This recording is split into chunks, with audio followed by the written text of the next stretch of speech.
ఇది నిజంగా జరిగిన స్టోరీ. నా డ్యూటీ కంప్లీట్ అయిన తర్వాత ఒక ఆటోలో వస్తూ ఉన్నాను నేనుండే రూమ్‌కెళ్ళడానికి. అయితే మార్గం మధ్యలో ఒక కాలేజ్ అమ్మాయి ఆటోని ఆపేసింది. ఆపేసి ఒక ఏరియా అడ్రెస్ చెప్పింది. ఇతనేమో ఆటో డ్రైవరు చాలా లేట్ అయింది. నేను అక్కడికి వెళ్ళలేను. సో, మీరు ఇంత తక్కువ అమౌంట్ ఇస్తానంటున్నారు. సో, నేను రానని చెప్తా ఉన్నాడు. ఆ అమ్మాయి చాలా రిక్వెస్ట్ చేస్తూ ఉంది.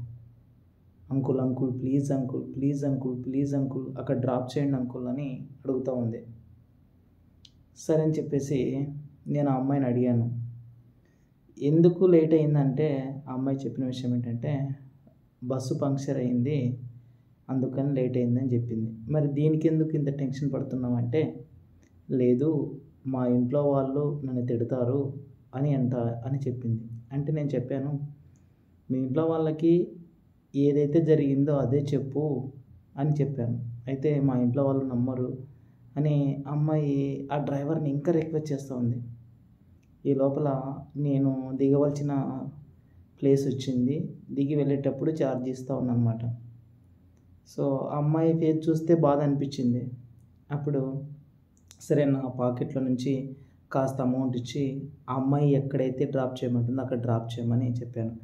ఆ అమ్మాయి చాలా కృతజ్ఞత భావంతో చాలా థ్యాంక్ యూ అని కంటిని నీళ్ళు పెట్టుకొని తిరిగి చెప్పడం జరిగిందండి. సో, అసలు ఎవరిది తప్పు అనాలి ఇక్కడ? పేరెంట్స్ తప్పనాలా? సమాజం తప్పనాలా? లేకుంటే ఈ అమ్మాయి తప్పనాలా? అనేది నాకు అర్థం కాలేదు. దీనిపైన మీ ఒపీనియన్ ఏంటో కామెంట్ రూపంలో తెలియజేయండి. Thank you.